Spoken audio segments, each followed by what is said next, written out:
remember that when we're introduced to knowledge in an outward sense, usually the first stop for most people isn't in understanding, but in memorization.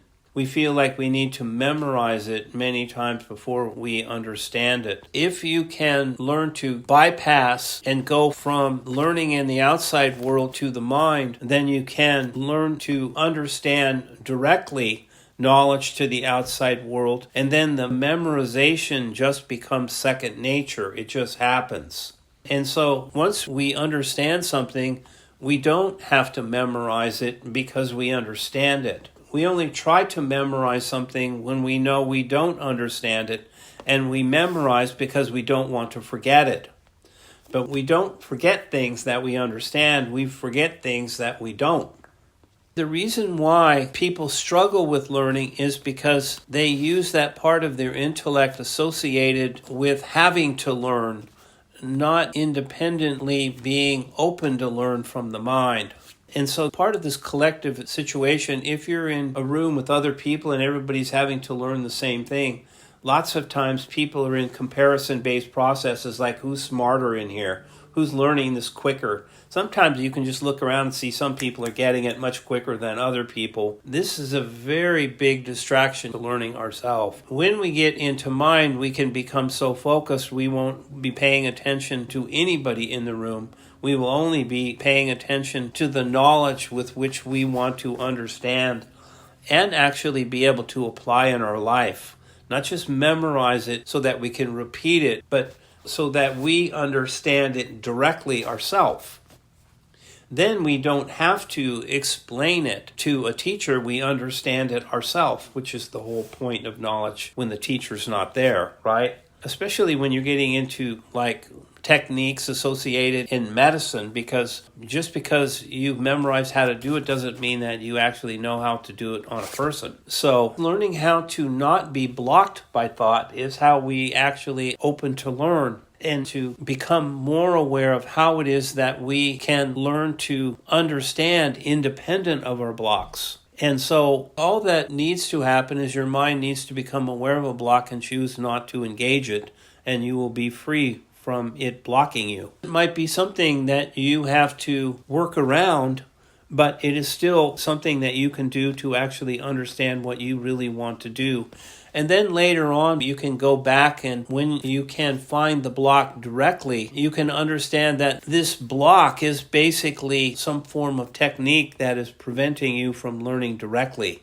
Because usually blocks are trying to control thought patterns, right? And this particular block associated with you could be wrong. Well, the fact that a block on that kind of level is actually just going to continually tell you you're wrong, which is going to distract you from being right. It's actually the fear of being wrong. So when you can just learn to work around that and more just learn to focus your mind directly on that ability to understand the interface between the freedom your mind has versus what happens when you get into the neural net and start to have to deal with the socialization of competitive learning. I think if you really look, there is a lot of that in academia, that people are competing for understanding, in this case more translated as grades.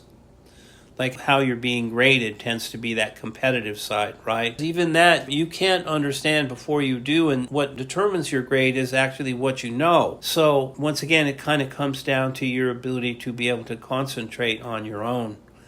And that's, of course, why one-pointed mind is so important. Remember, when you're learning, a very powerful technique for learning something is to bring all your learning into practicality.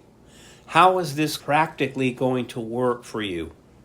Because once it gets into a level where you understand the knowledge in a practical way, it ends up becoming something that works because it's practical. Remember that this is how techniques associated with doing things in the world evolve, is that somebody gets into the mind and starts opening up a practical approach to doing something, and then you go, well, yeah, they're saying do it like this, but isn't this going to work much quicker to just do this? And this is how discoveries are made. And remember that between the being and the doing, what we're trying to do is trying to have our being be a clear reflection of something that we can bring into doing in its purest state. So no matter what the end product of doing is all trying to do something and get it done. And remember, when it comes to the mind, everything about the mind is learning how to find completion. That completion isn't only in completing a task in the outside world, but ultimately that completion is rooted in our own. One reflects the other. The reflection of completion inside of us will become an ally in our mind to be able to help complete things in this world. Everything in an outward sense that we try to get done is some form of a technique. How to prove something is worthy of doing, right? If it's not worthy of doing, why do we want to do it? Of course, this is something that when we do something right, it makes sense. When it doesn't make sense, it's nonsense. And there's lots of that in the world that needs to be deciphered.